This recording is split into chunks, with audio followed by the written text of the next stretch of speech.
So നമ്മളങ്ങനെ കൊൽക്കത്തയിലെ Howrah ബ്രിഡ്ജിലെത്തിയിട്ടാ. Police അവൻ എന്തെങ്കിലും ചെയ്ത് കഴിഞ്ഞാൽ അവരെ കൊടുക്കണമെന്നുള്ള മൈൻഡിൽ തന്നെയായിരുന്നു. അങ്ങനെ കേട്ടോ, ഇങ്ങനെയുള്ള കൈകിട്ട് നല്ല കൊടുക്കണം. അവിടെ പോലീസുകാരനെ നിൽപ്പുണ്ട്. അതിൻ്റെ ഇടക്കാണ് ഇവന്മാർ ഇങ്ങനത്തെ പരിപാടി എത്തിക്കാൻ വേണ്ടി. ഇതാണ്ട ബിരിയാണി, 2 പീസ് ചിക്കനും പിന്നെ ഈ ഒരു ഉരുളക്കിഴങ്ങ് തന്ന സാധനം. ബിരിയാണിയിലും കിഴങ്ങിലൊന്നും ഒന്നും. പിന്നെ ഇവിടെ കഴിയുമ്പോൾ ഫോണൊക്കെ സൂക്ഷിക്കുക. ഇവിടെ കുറേ കള്ളന്മാരുണ്ട്. ജസ്റ്റ് ഇപ്പോൾ റെയിൽവേ സ്റ്റേഷനിൽ വെച്ച് എൻ്റെ ഫോൺ എടുത്ത് ചാമ്പാൻ ശ്രമം നടത്തി. എനിക്ക് ബ്രീത്തിങ് കിട്ടുന്നില്ല കേട്ടോ. ബോഡിയൊക്കെ വീക്കായി, പണി കിട്ടിയെന്ന് തോന്നുന്നു. ലൈഫിലിപ്പോൾ ഒരു ഡ്രീം മൂമെൻറ്റിൽ കൂടിയാണ് ഞാനിപ്പോൾ കടന്നു പോകുന്നത്. ഹൗറ ബ്രിഡ്ജിൽ ഞാൻ കടന്നു പോകുന്നു. നിങ്ങൾ എന്ത് ചെയ്യാമെന്നറിയോ? നിങ്ങൾ സ്വപ്നം കാണുക, നിങ്ങൾ റെഗുലറായിട്ട് കാണുക. അങ്ങനെ പല സ്വപ്നം കാണുക, വേറെ വേറെ സ്വപ്നങ്ങൾ കാണുക, നടക്കും.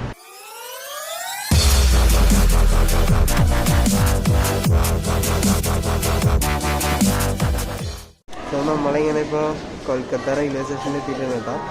ഇപ്പോൾ പറഞ്ഞതിന് നേരത്തെ എത്തി. ട്രെയിൻ ലേറ്റായിട്ടാണ് വന്നതെങ്കിലും ഇവിടെ കറക്റ്റ് 5 മണിക്ക് എത്തി. 5:10 മറ്റേ വേറെ ട്രെയിനിൽ കാണിച്ചിട്ട്. സോ വന്നപ്പോൾ നേരത്തെ എത്തി. സോ ഇഞ്ചിൽ നിന്ന് നേരൊക്കെ വന്നിട്ട് നമുക്ക് കൊൽക്കത്തയിലെ കാഴ്ചകളൊക്കെ കാണാം. അതുവരെ ഇവിടെ ഒരു ATM ഫ്രണ്ടിൽ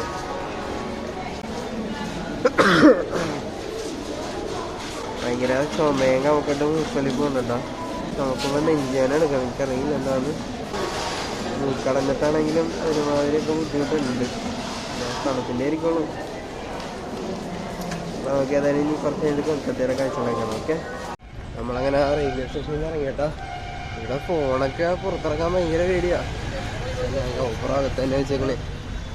സേഫാണെന്ന് നോക്കിയിട്ട് ഗോപ്രോ ഇറക്കുള്ളൂ. അങ്ങനെ ഹൗറ ബ്രിഡ്ജിൻ്റെ അടുത്തുള്ള ബസ് സ്റ്റാൻഡ് പോലെ ഉണ്ട്. ഇവിടെ കുറേ ബസ് കിടക്കുന്നുണ്ട്. ഫുൾ അലമ്പ് ബസ്സാണ്. വൃത്തിയൊന്നുമില്ല, നല്ല ഭംഗിയാണ്. നമ്മളന്ന് ഹൗറ ബ്രിഡ്ജിൽ നടക്കാൻ പോകണം. കുറേ നാളത്തെ ആഗ്രഹമാണ്. കൊൽക്കത്തയിൽ വന്നു കഴിഞ്ഞാൽ എല്ലാവരും ആഗ്രഹിക്കില്ല ഹൗറ ബ്രിഡ്ജ്, ആ മഞ്ഞ ടാക്സി. കുറേ മൂവീസിലൊക്കെ നമ്മൾ കണ്ടിട്ടുണ്ടാവും. സോ നമുക്ക് നേരത്താണ്. ഓക്കെ, സോ നമ്മളങ്ങനെ കൊൽക്കത്തയിലെ ഹൗറ ബ്രിഡ്ജിലെത്തിയിട്ടാ. സോ നമ്മൾ കൊൽക്കത്തയിൽ നിൽക്കുമ്പോൾ തന്നെ നമ്മളാണ് ഇന്ത്യയിലുള്ളത്. ഹൗറ ബ്രിഡ്ജിൽ നിന്ന് മഞ്ഞ ടാക്സിയാണ്. സോ അതൊക്കെ ധാരാളം സൈഡിൽ കൂടി പോകുന്നുണ്ട്. മഞ്ഞ ടാക്സി. പിന്നെ ഇവിടെ കഴിയുമ്പോൾ ഫോണൊക്കെ സൂക്ഷിക്കുക, മാക്സിമം ടേക്ക് ചെയ്യുക. സോ ഇവിടെ കുറേ കള്ളന്മാരുണ്ട്. ജസ്റ്റ് ഇപ്പോൾ റെയിൽവേ സ്റ്റേഷനിൽ വെച്ച് എൻ്റെ ഫോൺ എടുത്ത് ചാമ്പാൻ ശ്രമം നടത്തി. അവൻ്റെ ഫോൺ പോയി.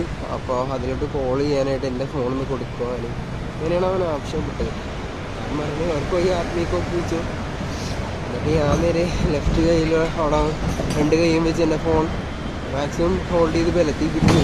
പോലീസ് അവൻ എന്തെങ്കിലും ചെയ്ത് കഴിഞ്ഞാൽ അവരെ കൊടുക്കണമെന്നുള്ള മൈൻഡിൽ തന്നെയായിരുന്നു. അങ്ങനെ കേട്ടോ, ഇങ്ങനെയുള്ള കൈകിട്ട് നല്ല കൊടുക്കണം. അവിടെ പോലീസുകാരനെ നിൽപ്പുണ്ട്. അതിൻ്റെ ഇടക്കാണ് ഇവന്മാർ ഇങ്ങനത്തെ പരിപാടി എത്തിക്കാൻ വേണ്ടി. എന്നിട്ട് തൊട്ടപ്പുറത്തെ ഒരു അപ്പൂപ്പൻ്റെ കയ്യിൽ സാധാരണ സ്വിച്ച് ഫോൺ ഉണ്ട് കേട്ടോ. പിന്നെ ആ പുള്ളിയുടെ അടുത്ത് ചോദിക്കണില്ല. ആ പുള്ളിയുടെ ഫോണിൽ നിന്ന് വിളിച്ചാണെങ്കിൽ കോള് പോകുമല്ലോ. അങ്ങനെയൊക്കെ ഉണ്ട് ഇവിടെ. ഇവിടെ ഒന്നല്ല, എല്ലായിടത്തും ഇങ്ങനെയൊക്കെ തന്നെ ഉണ്ട്. നിങ്ങൾ സൂക്ഷിച്ചാൽ ഇരിക്കണ്ട. എത്ര നല്ല സ്ഥലമെന്ന് പറഞ്ഞാൽ ഇങ്ങനത്തെ അങ്ങനെയൊക്കെ ഉണ്ട്. അവിടെ സിറ്റിയിൽ വന്നാലും അങ്ങനെയൊക്കെ ഉണ്ട്. എനിക്ക് ബ്രീത്തിങ് കിട്ടുന്നില്ല കേട്ടോ. ബോഡിയൊക്കെ വീക്കായി, പണി കിട്ടിയെന്ന് തോന്നുന്നു. ഞാൻ നേരെ നാട്ടിലോട്ട് പോകാനുള്ളൊരു പ്ലാനാണ്. എനിക്ക് ഇവിടെ വന്നിട്ട് വാരണാസി പോകണമെന്നുണ്ടായി. ഇന്നലെ നമ്മൾ കിഷൻഗഞ്ച് എന്ന് പറഞ്ഞ സ്ഥലത്ത് ഇപ്പോൾ ഇട്ട് വെക്കണമായിരുന്നല്ലോ. സോ അവിടെ നിന്ന് ഹൗറ വന്നിട്ട് വാരണാസി പോകാനായിരുന്നു എൻ്റെ പ്ലാൻ. പക്ഷെ ഞാനിപ്പോൾ അവിടെ പോയി കഴിഞ്ഞാൽ ശരിയാവില്ല. ഹെൽത്ത് ഇഷ്യൂ ഭയങ്കരമായിട്ടുണ്ട്, ധാരാളമൊക്കെ ഉണ്ട്. വയറുവേദന എടുക്കും ഇടയ്ക്ക്. ഞാൻ ഫുഡൊന്നും മര്യാദ കഴിക്കാറില്ല. സോ അത് ആരും ഇങ്ങനെ ചെയ്യരുത്. പിശുക്കി ശരീരം കളഞ്ഞ അവസ്ഥയാണ് ഇപ്പം. ഞാൻ ഉച്ചക്കൊക്കെ ബിസ്ക്കറ്റൊക്കെ കഴിക്കണം. ഒരു 3 ദിവസമെങ്കിലും ബിസ്ക്കറ്റ് മാത്രം കഴിച്ച് പിടിച്ച് നിന്നിട്ടുണ്ടാവും. അങ്ങനത്തെ കാര്യങ്ങളൊക്കെ. ഇവിടെ പോലീസിൻ്റെ വണ്ടി ഉണ്ടല്ലോ, ഹൗറ പോലീസ്. അവർ വണ്ടി ഓഫ് ചെയ്തിട്ട് കിടന്ന് പറഞ്ഞത്. ലൈഫിലിപ്പോൾ ഒരു ഡ്രീം മൂമെൻറ്റിൽ കൂടിയാണ് ഞാനിപ്പോൾ കടന്നു പോകുന്നത്. ഹൗറ ബ്രിഡ്ജിൽ ഞാൻ കടന്നു പോകുന്നു. നിങ്ങൾ എന്ത് ചെയ്യാമെന്നറിയോ? നിങ്ങൾ സ്വപ്നം കാണുക, നിങ്ങൾ റെഗുലറായിട്ട് കാണുക, അങ്ങനെ പല സ്വപ്നം കാണുക, വേറെ വേണ്ടി സ്വപ്നങ്ങൾ കാണുക, നടക്കും. എനിക്ക് ആ ഒരു കാര്യത്തിൽ ഭയങ്കര വിശ്വാസമുണ്ട് കേട്ടോ. ഞാൻ ഈശ്വര വിശ്വാസമൊന്നുമല്ല, പക്ഷേ നമ്മൾ ആഗ്രഹിച്ച് കഴിയുമ്പോൾ നമുക്ക് എങ്ങനെയെങ്കിലും കിട്ടും. അതിന് നമ്മൾ ട്രൈ ചെയ്ത് കഴിഞ്ഞാൽ അത് കിട്ടും ഉറപ്പാണ്. അത് കുറച്ച് ബുദ്ധിമുട്ടായിട്ടാണെങ്കിലും കിട്ടും. എനിക്ക് തോന്നുന്നത് ഇത് ക്രോസ് ചെയ്തിട്ടാന്ന് തോന്നുന്നു ഷാലിമാർ റെയിൽവേ സ്റ്റേഷനിലോട്ട് പോകേണ്ടത്. ഞാൻ ജസ്റ്റ് ട്രെയിൻ ചെയ്ത് നോക്കിയായിരുന്നു. നമ്മുടെ നാട്ടിലോട്ട് ഇന്ന് ട്രെയിനുണ്ട്. സോ ഞാനപ്പോൾ അതിൽ കയറാമെന്ന് ഓർത്ത്. പിന്നെ വാരണാസി ചെന്ന് കഴിഞ്ഞാൽ അവിടെ പെട്ട് പോകരുത്. അവിടെ ഈ ഒരു കണ്ടീഷൻ ഇപ്പോൾ ഞാൻ പെടും. എനിക്ക് ചുമക്കുമ്പോൾ ഇങ്ങനെ ഇവിടെ ഭയങ്കര വേദന, പിന്നെ മൂക്കൊലിപ്പോൾ വന്നിട്ട് ഇവിടെ ഭയങ്കരമാണോ പിന്നെ തണുപ്പിനാണെന്നോ ലെഫ്റ്റ് ചെവി ഭയങ്കര വേദന എടുക്കുന്നു. സോ അങ്ങനെ ഹൗറ ബ്രിഡ്ജിൻ്റെ ബോഡിക്ക് നടക്കുമ്പോൾ താഴ്ചയെടുക്കുന്ന ഹോഗ്ലി എന്ന് പറഞ്ഞൊരു റിവറാണ്. അവിടെ നോക്കുമ്പോൾ 2-3 ബെറ്റുകൾ കാണുന്നുണ്ട്. ബെറ്റുകൾ എന്ന് വെച്ച് കഴിഞ്ഞാൽ ഈ റിവർ ബാങ്ക് പോലത്തെ കുളിക്കുന്ന സ്ഥലമില്ലേ, അതൊക്കെ കാണുന്നുണ്ട്. നമ്മൾക്കിൻ്റെ ഇരിക്കുന്നത് ആൾക്കാരൊന്നും പ്രാർത്ഥിക്കുന്നുണ്ട് ബോഡിക്ക്. എനിക്ക് തോന്നുന്നത് അതായിരിക്കും സൺറൈസ് ഒക്കെ എവിടെയായില്ലേ, ഇവിടെ എല്ലാം ഒരേപോലെ ഇരിക്കുന്നു. സൺറൈസ് ആയിട്ടില്ല. നമ്മളങ്ങനെ ഇപ്പോൾ കൊൽക്കത്തയിൽ ഒരു മാർക്കറ്റ് ഏരിയ ഉണ്ട് കാണുന്നത്. ഇതിലെ പോയി കഴിഞ്ഞാൽ ഒരു ഘട്ടുണ്ട്. ഘട്ട്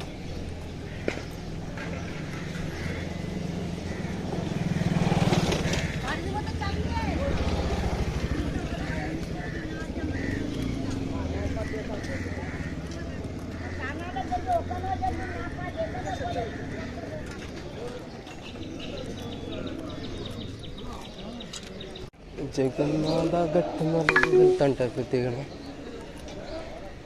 പിന്നെ ക്ലേയാ എന്താണെന്നറിയില്ല കേട്ടോ.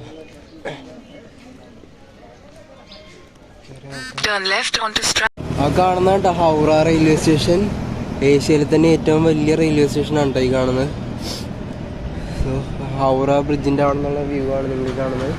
പിന്നെ ഇതിൻ്റെ തൊട്ട് ഇപ്പുറത്ത് തന്നെ ഒരു അമ്പലം ഉണ്ട് കേട്ടോ, ഗണേശൻ്റെ അമ്പലം. സോ അതിൻ്റെ ഘട്ടാണ് ഈ കാണുന്നത്. അങ്ങോട്ട് പോകുന്നവരെന്താ പൂവെച്ച് എന്തോ അർച്ചനയും കാര്യങ്ങളൊക്കെ ഉണ്ട്. സോ ഈ വഴി നിറച്ച് പൂക്കടയാണ്. നമ്മൾ വരുന്ന വഴിയൊക്കെ കണ്ട് അവിടെ നല്ല തിരക്കാവുണ്ട് ആ ഫോൺ എടുക്കാൻ. സോ ഫോൺ എപ്പോഴാണ് പൊട്ടിക്കൊണ്ടുപോകണമെന്ന് പറയാൻ പറ്റില്ല, അതുകൊണ്ടാണ് ക്യാമറ എടുക്കാത്തത്. സോ ഈ ഒരു യാത്രയിൽ വീഡിയോസ് അങ്ങനെ വലിയൊരു ഇതില്ല, പേഴ്സണലി എനിക്ക് ഇഷ്ടപ്പെട്ടിട്ടില്ല. നെക്സ്റ്റ് ടൈം നോക്കാം. ഇത് മെയിനായിട്ട് വീഡിയോ എടുക്കണം എന്ന് പറഞ്ഞാൽ ഞാൻ വീട്ടിൽ നിന്ന് ഇറങ്ങിയത്, പക്ഷേ വീഡിയോ എനിക്ക് എടുക്കാൻ സാധിച്ചിട്ടില്ല. ഞാൻ ഈ ഒരു ഫ്ലോയിലങ്ങ് പോയി. അതെൻ്റെ പ്രശ്നം എന്താണെന്നറിയോ, എനിക്കിങ്ങനെ എവിടെയെങ്കിലും പോകണമെന്ന് തോന്നിക്കഴിഞ്ഞാൽ പോകണം, എനിക്ക് ഭയങ്കര ബുദ്ധിമുട്ടാണ്. ഇത് പോയിക്കഴിഞ്ഞാൽ ഈ യാത്രയൊക്കെ ചെയ്യാൻ എൻ്റെ അടുത്ത് ഞാൻ 2700 രൂപയായിട്ട് ഇറങ്ങിയതാണ്. ഇപ്പോൾ മിനിഞ്ഞാന്ന് വരെ ഞാൻ കാൽക്കുലേറ്റ് ചെയ്ത് നോക്കിയായിരുന്നു. സോ 1500 സംതിങ് എന്തോ വരെ ആയത് എൻ്റെ ടൂറിസ്റ്റ് എക്സ്പെൻസ്. ഇങ്ങനെ ലാഭിച്ച് ഞാൻ ശരീരം നോക്കാണ്ട് യാത്ര ചെയ്യണം. എനിക്ക് അങ്ങനെ ഒരു പ്രശ്നമുണ്ട്, ലാഭം നോക്കി ശരീരങ്ങൾ പിന്നെ ഭയങ്കര ബോഡിയൊക്കെ ഭയങ്കര വീക്കായി. കുറച്ച് മുമ്പ് ഒരു ബിസ്ക്കറ്റ്, ചില ദിവസമൊക്കെ ബിസ്ക്കറ്റ് മാത്രം കഴിച്ചിട്ടുണ്ട്. 50 ബിസ്ക്കറ്റ് ഇല്ലേ അത്. നേരെ നാട്ടിലോട്ട് പോകാൻ ഓർത്ത് വാരണാസി പോയി കഴിഞ്ഞാൽ ചിലപ്പോൾ പെട്ടുപോകും. നമ്മളിപ്പോൾ വീണ്ടും ഹൗറ ബ്രിഡ്ജിൻ്റെ തിരിച്ച് വന്നേക്കാം. നമ്മൾ ചെറിയൊരു മാർക്കറ്റ് ഏരിയയിലൊക്കെ പോയി. എൻ്റെ ഫോണിന് എന്തോ പറ്റിയിട്ടുണ്ട്, 24% ചാർജ് കാണിച്ചു. അത് പെട്ടെന്ന് അങ്ങോട്ട് ഫോൺ ഓഫായി പോയി, ഡൗൺ ആയി പോയി, ഒരു ശതമാനത്തിലോട്ടായി പോയി. എനിക്കറിയില്ല എന്താന്ന്.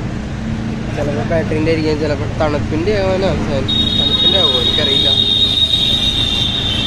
എന്തായാലും അങ്ങനെ പെട്ടെന്ന് ഓഫായി പോയി, അതുകൊണ്ട് അവിടുത്തെ വീഡിയോസൊന്നും എടുക്കാൻ പറ്റിയില്ല. അത് ഒരു സ്ലം ഏരിയ ആയിരുന്നു. നിങ്ങളിങ്ങനെ യാത്രയൊക്കെ വരുമ്പോൾ നിങ്ങൾ മാക്സിമം സേഫ്റ്റി നോക്കണ്ട. ഞാനിങ്ങനെ തോന്നിയ പോലെ നടക്കണോണ്ട് ആ ഒരു ഇതിലങ്ങോട്ട് കയറി പോകും. ഞാൻ സേഫ്റ്റി നോക്കിയേ പോകുള്ളൂ. ആ ഒരു സ്ലം ഏരിയ നൈസായിരുന്നു. ഒരു ബ്രിഡ്ജിൻ്റെ അടിയിൽ കൂടി ഫുള്ളിങ്ങനെ ചേരി പ്രദേശം. ലെഫ്റ്റ് റൈറ്റ് ഇങ്ങനെ ആൾക്കാർ ഇങ്ങനെ വീടൊക്കെ ഉണ്ടാക്കിയിട്ടുണ്ട് ടെമ്പററി ആയിട്ട്, ഇങ്ങനെ തുണിയൊക്കെ വലിച്ചേറ്റി. അതിൽ നടന്നു പോയപ്പോൾ അമ്മൂമ്മ കുപ്പിൽ വെള്ളം എടുത്തിട്ട് തുപ്പണ്. വെള്ളം എടുത്തിട്ട് ലെഫ്റ്റ് സൈഡിൽ ഒന്നുമില്ല, ഭയങ്കര നേരത്തോട്ട് തെറിച്ചിട്ടുണ്ട്. അങ്ങനത്തെ കാഴ്ചകളൊക്കെയാണ്. ആകെ വളരെ രസമാണ് ഇങ്ങനെ വെറുതെ നടക്കാൻ. സോ ഇനി നമുക്ക് ഷാലിമാർ റെയിൽവേ സ്റ്റേഷനിൽ എത്തിയിട്ട് കാണാം. നമുക്ക് നമ്മളങ്ങനെ ഒരു ഹോട്ടലിൽ കയറിയിട്ട് ഫുഡ് കഴിക്കുന്നുണ്ട്. രാവിലെ ചോറ് കഴിക്കണം. കുഴപ്പമില്ല, നല്ല അരിയാണ്, നമ്മുടെ അവിടുത്തെ പോലത്തെ അരി തന്നെയാണ്. കൊള്ളാം. 50 രൂപക്കാണ് ഇത്ര സാധനം. ഇത് പരിപ്പ് കറി, ഉരുളക്കിഴങ്ങ്, ഇത് ഉരുളക്കിഴങ്ങ് റോസ്റ്റ് പോലത്തെ സംഭവമാണ്. കുഴപ്പമില്ല, 50 രൂപ. സോ നമ്മളങ്ങനെ ഇപ്പോൾ കുറച്ച് ദൂരം നടന്ന് ഷാലിമാർ റെയിൽവേ സ്റ്റേഷൻ്റെ അവിടുത്തെ ഒരു ഘട്ടിലെത്തി കേട്ടോ. സോ ഇവിടുത്തെ കാഴ്ച എന്താണെന്ന് വെച്ച് കഴിഞ്ഞാൽ ഇവിടുത്തെ ചേരിയുണ്ട് ഇവിടെ അടുത്ത് തന്നെ. സോ അവിടുത്തെ ആൾക്കാരൊക്കെ ഇവിടെ വന്നിട്ടാണ് പാത്രമൊക്കെ കഴുകുന്നത്. അതേപോലെ തന്നെ കാണൽ അഴുക്കുള്ള ഇങ്ങോട്ട് തന്നെയാണ് പോകുന്നത്. ഭയങ്കര മലിനമായ സ്ഥലം കേട്ടോ. ഹൈലി പൊല്യൂട്ടഡ് ഏരിയയാണ്. ഒരു വൃത്തിയില്ല. ഇപ്പോൾ വരുന്ന വഴിക്ക് പശുവൊക്കെ വേസ്റ്റ് ചെയ്യുന്നത് തിന്നുകൊണ്ടിരിക്കുന്ന കാഴ്ചകളാണ്. എന്താ പറയുക, കൊൽക്കത്ത എന്ന് പറഞ്ഞാൽ റിയൽ ഇതാണ്. കുറച്ചൊക്കെ കാണാൻ പറ്റി, ആളുകളായിട്ട് ഇൻട്രാക്ട് ചെയ്യാൻ പറ്റിയിട്ടില്ല കൊൽക്കത്തയിൽ. എനിക്ക് തോന്നുന്നു ഇവിടുത്തെ ഇൻട്രാക്ട് ചെയ്യണ സേഫ് അല്ലെന്ന് തോന്നുന്നു. പോരാത്തിന് നമുക്ക് ഹിന്ദിയും മലയാളമൊക്കെ അറിയില്ല. സോ റിസ്ക്കാണ്. ഒറ്റക്ക് വരുമ്പോൾ സേഫ്റ്റി നോക്കുക, ഇല്ലെങ്കിൽ പണി കിട്ടും. ജലദോഷം ഒന്നും അറിയിട്ടില്ല. ചുമക്കുമ്പോൾ തന്നെ എഞ്ചിൻ്റെ അവിടെ ഒരു പിന്നല. എന്തായാലും നല്ല സന്തോഷം. കൊൽക്കത്തയിലെ കുറച്ച് കാഴ്ചകളൊക്കെ കാണാൻ പറ്റി. നമ്മൾ ഹൗറ ടു കൊൽക്കത്ത ഷാലിമാർ വരെ നടക്കണേണ്ട. കാരണം 6 കിലോമീറ്റർ എന്തോ ഉള്ളൂ, 5.6 അത്രേ ഉള്ളൂ കിലോമീറ്റർ. അപ്പോൾ ഈ 1 കിലോമീറ്റർ വരാൻ നമ്മൾ ബസ്സിൽ പബ്ലിക് ട്രാൻസ്പോർട്ടിൽ 50 രൂപ കൊടുക്കണം. പിന്നെ അതുകൊണ്ട് ഞാൻ നടന്ന് വരാൻ തീരുമാനിച്ചു. അതാകുമ്പോൾ പൈ ഇങ്ങനെ കാഴ്ചകളൊക്കെ കണ്ട് ഇരുന്നിരുന്ന് പയ്യെ അവിടെ എത്തിയാൽ മതിയല്ല. ആ ഒരു പ്ലാനിലാണ്. അപ്പോൾ എന്തായാലും നമുക്ക് ഇനി ഇവിടുത്തെ കുറച്ച് കാഴ്ചകളൊക്കെ കാണാം. സ്ട്രീറ്റ് ലൈഫ് എൻജോയ് ചെയ്യാം. ഓക്കെ. പിന്നെ ഇവിടെ വരുന്ന വഴി ഇങ്ങനത്തെ ചെറിയൊരു പ്രതിഷ്ഠകളൊക്കെ കണ്ടിട്ടാ. വരുന്ന വഴിക്ക് ഹനുമാൻ്റെ അമ്പലമൊക്കെ കണ്ടായിരുന്നു. ഹനുമാൻ്റെ കുറച്ച് വലുതായിരുന്നു. സോ ഇതേപോലത്തെ ചെറിയ പ്രതിഷ്ഠകളൊക്കെ കാണും. പിന്നെ ദേവീൻ്റെ ഇതിപ്പോൾ ഇരിക്കുന്നത് ശ്രീകൃഷ്ണൻ്റെ കേട്ടോ. പിന്നെ ഭദ്രകാളി, അതുപോലെ ചെറിയ ചില പ്രതിമകളൊക്കെ ഇങ്ങനെ മരത്തിൻ്റെ ചുവട്ടൊക്കെ വെച്ചേക്കും. അപ്പോൾ അതിൽ ഇവർ വിശ്വസിക്കുന്ന ആളുകളാണെന്ന് തോന്നുന്നു കൂടുതൽ. എനിക്ക് തോന്നുന്നുണ്ട് ഇവിടെ ഹിന്ദുസ് ആണെന്ന് തോന്നണം കൂടുതൽ. ഞാനിപ്പോൾ കണ്ടതിൽ എനിക്ക് അങ്ങനെ തോന്നണം. ഹിന്ദു ടെമ്പിൾസ് കുറേ ഉണ്ട്. ഞാനൊരിക്കലും മതത്തിനെ പറ്റി അങ്ങനെ പറയുന്നതല്ല, എനിക്ക് തോന്നിയ കാര്യം പറയുന്നതാണ്. മുസ്ലിം പള്ളികൾ അങ്ങനെ കണ്ടില്ല. സോ അതുകൊണ്ടാണ് ഞാൻ ഇങ്ങനൊരു നിഗമനത്തിലെത്തിയത്. മേ ബി പോണ വഴിക്ക് ഇനി കാണുമായിരിക്കും, അറിയില്ല. അഴുക്ക് വെള്ളത്തിലാണ് കേട്ടോ ഇവർ കുളിക്കണേ. ഇതൊക്കെ അവിടെ വെള്ളം ഒഴുകി പോകുന്നുണ്ട്. കാണല വെള്ളം ഒഴുകി അങ്ങോട്ട് വരുന്നു. അവിടെ ഇരുന്ന് പാത്രം കഴുകുന്നു. എന്ത് പറയാ, ആളുകളൊക്കെ എന്തിങ്ങനെ ഈ പോയി. അവർക്ക് പിന്നെ വേറെ ഓപ്ഷൻ ഉണ്ടാവില്ല, അതുകൊണ്ടായിരിക്കണം. നമ്മളിപ്പോൾ ഒരു സൈഡിൽ നിന്ന് മാത്രം ചിന്തിക്കരുതില്ല. അതിലിറങ്ങി കുളിക്കുന്ന പല പല അസുഖങ്ങളുണ്ടാവുമല്ലോ. ഇങ്ങനത്തെ ഒരു ഇതാണ്. ഇതൊക്കെയാണ് കൊൽക്കത്ത റിയൽ കാഴ്ചകൾ. ഞാനൊരിക്കലും ഒരു ടൂറിസ്റ്റ് അല്ല കേട്ടോ. ഞാനിങ്ങനെ വെറുതെ തെണ്ടാൻ വന്നിരുത്തല്. ഞാൻ വന്നുകൊണ്ട് ഈ നാടിനൊരു ഗുണവുമില്ല. കണ്ടിട്ടാണ് പശുവൊക്കെ വേസ്റ്റിൽ ഫുഡ് വെപ്പണേ. അതാണ് കൊൽക്കത്തയിലെ ചേരി പ്രദേശം കേട്ടോ. അതിൻ്റെ അകത്തൊക്കെ കുറച്ച് ചേരി പ്രദേശമൊക്കെ ഉണ്ട് കേട്ടോ, അകത്തോട്ട് കയറി കഴിഞ്ഞാൽ. സോ കോളനി അങ്ങോട്ടൊക്കെ കയറി കഴിഞ്ഞാൽ കുറച്ച് പ്രശ്നമാകും. എന്നാൽ ഞാൻ പുറത്തുനിന്ന് വന്ന ആളായതുകൊണ്ട് എൻ്റെ അടുത്ത് ഇങ്ങനെ ബാഗ് ഇതൊക്കെ കിടക്കുന്നതുകൊണ്ട് എല്ലാവരും എന്നെ ശ്രദ്ധിക്കുന്നുണ്ട്. സോ ഞാൻ ഈ ഒരു കണ്ടീഷനിൽ അങ്ങോട്ട് കയറി ചെന്നാൽ ശരിയാവില്ല. അതിന് അവരുടെ അടുത്തുനിന്ന് പല ചോദ്യങ്ങൾ വരും. അത് കറക്റ്റായിട്ട് എനിക്ക് മറുപടി ആണെങ്കിലും ഹിന്ദി എനിക്ക് അറിയില്ല. സോ അത് ഭയങ്കര പ്രശ്നമാകും. അപ്പോൾ നമ്മൾ അങ്ങോട്ട് പോകുന്നില്ല. Safety play. ഓക്കെ. ഒരു പുള്ളിയിൽ നിന്ന് പൂജ ചെയ്തുകൊണ്ടിരിക്കണേണ്ട ആ റിവറിൽ നിന്ന് വെള്ളം എടുത്തിട്ട്. ഇതെന്ത് പ്രതിഷ്ഠയെന്ന് അറിയില്ല. അവിടെ ഒഴിച്ച്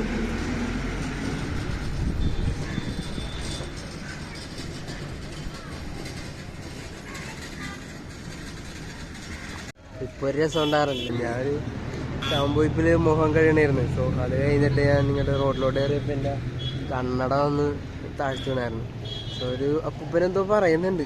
ഞാൻ നേരെ പുള്ളിയുടെ എന്നിട്ട് ഹിന്ദി മാലൂം നെയ്യെന്ന് പറഞ്ഞു.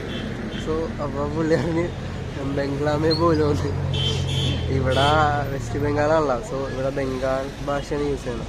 സോ ബംഗാളി ലാംഗ്വേജ് ആണെന്ന് തോന്നുന്നത്. അതാണ് യൂസ് ചെയ്യണം. ഹിന്ദി അറിയില്ല, ബംഗാളി ഭാഷയിൽ പോലും. പിന്നെ ഞാൻ ഈസിയായിട്ട് ഒരു തംസപ്പ് കൊടുത്തിട്ട് ഇങ്ങനെ വന്നത്. നേരെ നമുക്ക് അവിടെ പ്രത്യേകിച്ചൊന്നും പറയാനില്ല. സോ നമ്മളങ്ങനെ ഇപ്പോൾ ഷാലിമാർ റെയിൽവേ സ്റ്റേഷനിൽ എത്തിയതാണ്. നമ്മൾ ട്രെയിനപ്പോൾ നൈറ്റ് 11 മണിക്കാണ് വന്നത്. സോ അതുവരെ ഇവിടെ തങ്ങാൻ ഓർത്ത് നമുക്ക് നേരത്തെ ഗുവാഹട്ടി വെച്ച് കിട്ടിയ പോലത്തെ സീൻ കിട്ടുക ഇല്ലയെന്ന് അറിയില്ല. അതാണ് സമയത്തിന് എത്തിയും ട്രെയിൻ മിസ്സായി പോവല്ലോ. സോ അത് ഇവിടെ തന്നെ റെസ്റ്റ് എടുക്കാൻ എനിക്കാണെങ്കിൽ ട്രാവൽ ചെയ്യാൻ എൻ്റെ ഒരു ബോഡി കുറച്ച് ഷോ ആയിട്ടിരിക്കണം. അപ്പോൾ ഇവിടെ തന്നെ കിടന്ന് റെസ്റ്റ് എടുക്കാം. എന്നിട്ട് നേരെ 11 മണിക്ക് നേരെ ട്രെയിനിൽ കയറി നാട്ടിലേക്ക് പോകാം. ഇതാണ് ഇപ്പോഴത്തെ ഒരു പ്ലാൻ. സോ നമ്മളങ്ങനെ ഇപ്പോൾ ഒരു റെയിൽവേ സ്റ്റേഷൻ്റെ ഷാലിമാർ റെയിൽവേ സ്റ്റേഷൻ്റെ പുറകിലായിട്ടുള്ളൊരു ചെറിയൊരു കടയിൽ വന്ന് ഒരു ബിരിയാണി കഴിക്കാൻ പോണേ. പിന്നെ ഏതായാലും നാട്ടിലോട്ട് പോകില്ല. അപ്പോൾ ഈ ചിക്കൻ നിർത്തിയിട്ട് പോകാൻ നോക്ക്. അതിനൊക്കെ എന്തെങ്കിലും കഴിക്കണം. ശരീരം ഭയങ്കര വീക്കായി. നല്ല ബിരിയാണി തോന്നുന്നു. ആൾക്കാരൊക്കെ വാങ്ങിയിട്ടുള്ളൂ. കുഴപ്പമുണ്ടാവില്ല.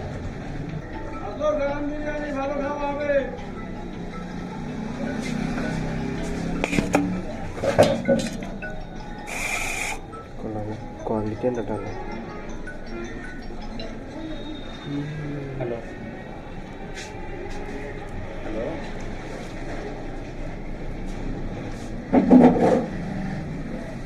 ഇതാണ്ട ബിരിയാണി.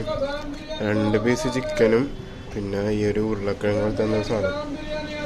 ബിരിയാണിയിലും കിഴങ്ങിലൊന്നും ഒന്നും എത്രയാണെന്നറിയില്ല. ലഭ്യത പറഞ്ഞത് എത്രയെന്ന് പറഞ്ഞിട്ട് അറിയില്ല. അങ്ങനെ ബിരിയാണി ഫുള്ള് കഴിച്ചു കഴിഞ്ഞാട്ടോ. കുഴപ്പമില്ല, വലിയ ഗുണമില്ല. പറയുമ്പോൾ പറയേണ്ടവരെ പറയണം. 2 പീസ് ചിക്കൻ, റൈസ് നല്ലോണം ഉണ്ടായിരുന്നു. റൈസ് കുറേ തന്നു. പിന്നെ ലബ്ബെന്ന് വെച്ച് കഴിഞ്ഞാൽ എത്രയെന്ന് പറഞ്ഞാൽ അറിയില്ല. എന്തായാലും നമുക്ക് പൈസ കൊടുത്തിട്ട് നോക്കി. ലബ്ബെന്ന് പറഞ്ഞാൽ 90 കേട്ടോ. ആ ബിരിയാണിക്ക് 90 രൂപകളൊന്നും ഇല്ല. അതിൽ ഇത് മസാലയില്ല. നമ്മൾ മലയാളീസ് കുറച്ച് സ്പൈസി ഇഷ്ടപ്പെടുന്ന ആൾക്കാരാണല്ലോ. സോ സ്പൈസി ഒന്നും അല്ല.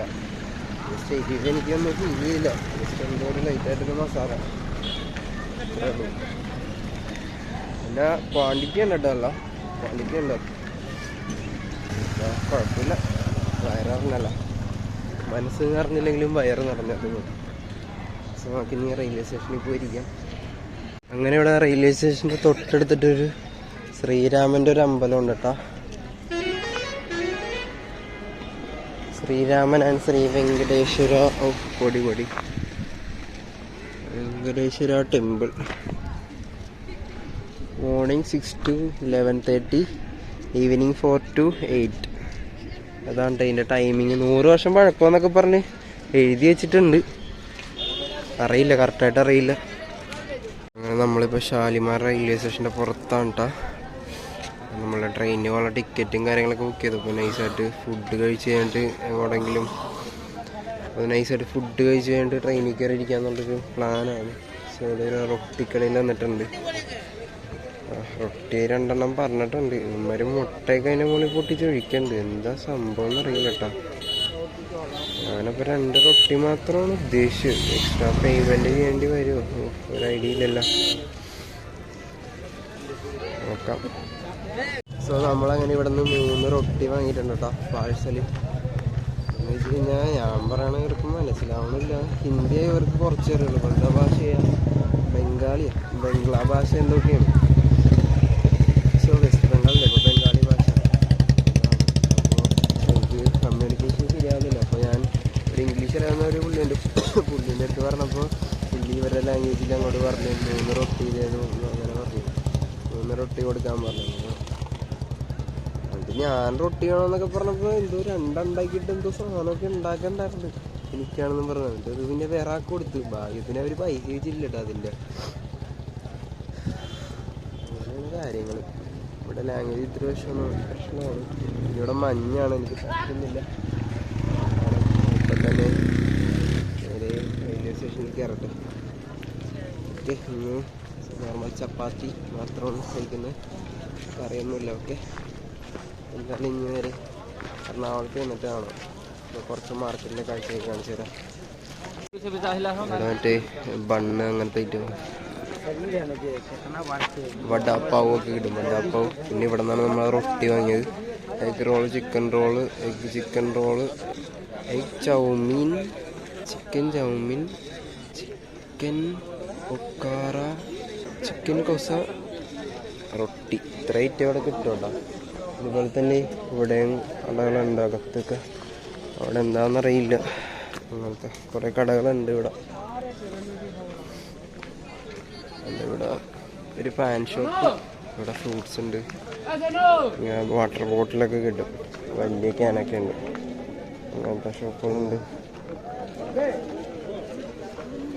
രാവിലെ വന്നപ്പോൾ ഇത്തരം കടകളൊന്നും ഇല്ലട്ടോ ഇവിടെ. നൈറ്റാണ് ഇതൊക്കെ ആക്റ്റീവാണ്. ഒരു ചായക്കട തുടങ്ങിയുള്ളൂ.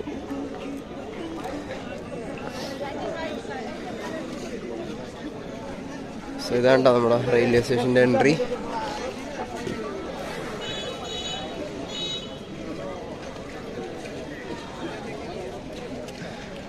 ഇവിടെ ടാക്സിക്കാരൊക്കെ അങ്ങോട്ട് പോയി കഴിഞ്ഞാൽ നമ്മളിപ്പോൾ വളഞ്ഞിട്ട് ആക്രമിക്കും.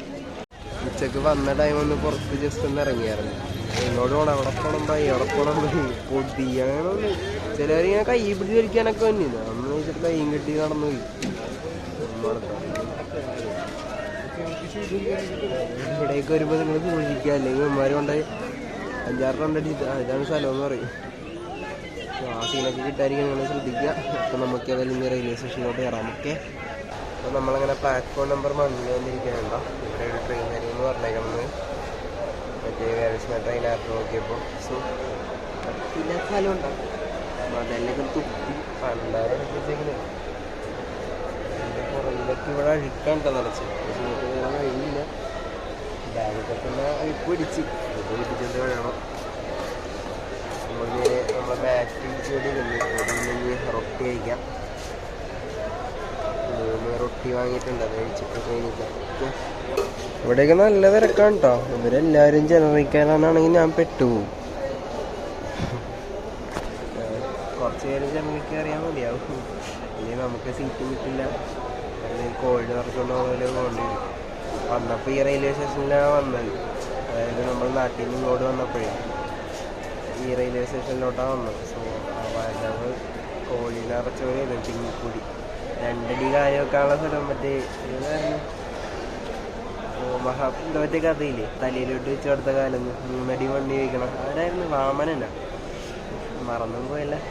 ഫുള്ള് കിളി പോയിരിക്കണേണ്ടോ. പനിയൊക്കെ വന്ന് മാറി തന്നെയുള്ളത്. ആരായിരുന്നു? എന്തായാലും 2 അടി വെക്കാനുള്ള സ്ഥലം കിട്ടിയുള്ളൂ. അവിടെ ഇരുന്ന് കിടന്ന് അങ്ങനെയൊക്കെയാണ് അഡ്ജസ്റ്റ് ചെയ്താൽ വന്നത് വന്ന വരവിൽ. പക്ഷെ പോകുമ്പോൾ അങ്ങനെ ആവില്ലെന്ന് വിചാരിക്കുന്നു, കാരണം ഇവിടുന്ന് ആ ട്രെയിൻ സ്റ്റാർട്ട് ചെയ്യണം. അപ്പോൾ എന്തായാലും എവിടെയെങ്കിലും ഇരിക്കാൻ പറ്റിയാൽ മതിയായിരുന്നു. അത് നോക്കാം, നമുക്ക് ഏതായാലും റൊട്ടി കഴിക്കാം. ഓക്കെ, ഇതിൻ്റെ അകത്ത് ഉപ്പൊന്നുമില്ല കേട്ടോ. മറ്റേ പൊടിയുണ്ട്, ചൊവ്വയൊക്കെ ശരിക്കറിയാണ്ട്. പച്ചപ്പൊടി വരെ വഴിയില്ല. നമ്മളങ്ങനെ ട്രെയിനിൽ കയറി കേട്ടോ. നമ്മൾ ജനറൽ ടിക്കറ്റ് എടുത്തത്, ജനറലൊക്കെ തിങ്ങി നിറഞ്ഞ്. എന്നിട്ട് ഇപ്പം സ്ലീപ്പറിലെ കാഴ്ച ഉണ്ടാവണം. ഞാൻ ആദ്യമായിട്ട് സ്ലീപ്പറൊക്കെ ഇങ്ങനെ കാണും. ഭയങ്കര തിരക്കായിട്ടാ. ഞാനിപ്പോൾ ഒരു ബെർത്തിൽ കയറി അങ്ങോട്ട് നൈസായിട്ട് ഇരുന്നു, അല്ലെങ്കിൽ താഴ്ത്തിരുന്നാൽ ശരിയാവില്ല. നിറച്ച് തിരക്കാണ് കേട്ടോ. സോ നമ്മളങ്ങനെ നേരെ ഷാലിമാറിന് കയറി കേട്ടോ. ഷാലിമാറിന് കയറി നമ്മളിപ്പോൾ വിജയവാഡ എന്ന് പറഞ്ഞ സ്ഥലത്ത് എത്തിയിട്ടുണ്ട്. ഷാലിമാറിന് കയറിയെന്ന് വെച്ചാൽ ഞാനോർത്ത് ഫസ്റ്റത്തെ സ്റ്റേഷനല്ലേ, ബസ് പോയിട്ട് ഇരുന്ന് പോരാ. ആര് കൂടുതലേക്ക് നോക്കിയപ്പോൾ ആ പ്ലാറ്റ്ഫോം ഫുള്ളിരുന്നവർ ഈ ട്രെയിനിൽ കയറാനായിരുന്നു. പണി കിട്ടിയല്ല. ഞാനാണ് ജനറലൊക്കെ നിറഞ്ഞു. സ്ലീപ്പറിൽ കയറിയിരുന്നു. ഞാൻ വിജയവാഡ വരെ വന്നു.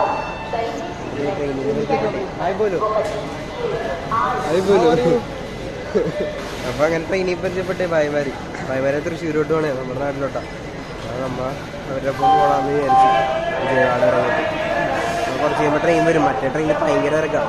നിൽക്കാൻ പറ്റുന്നില്ല. എനിക്ക് പനിയും ചുമയുണ്ട്. പണി കിട്ടി. ഉള്ളിന്നൊരു ഇത് തന്നെ വീട്ടിൽ ചെന്ന് കിടപ്പായിരിക്കും. 2 ദിവസം പോകില്ലെന്ന് തോന്നുന്നു. അതെന്തായാലും നമുക്ക് ഇനി ട്രെയിനിൽ കയറി നാട്ടിലോട്ടോ. ഓക്കെ.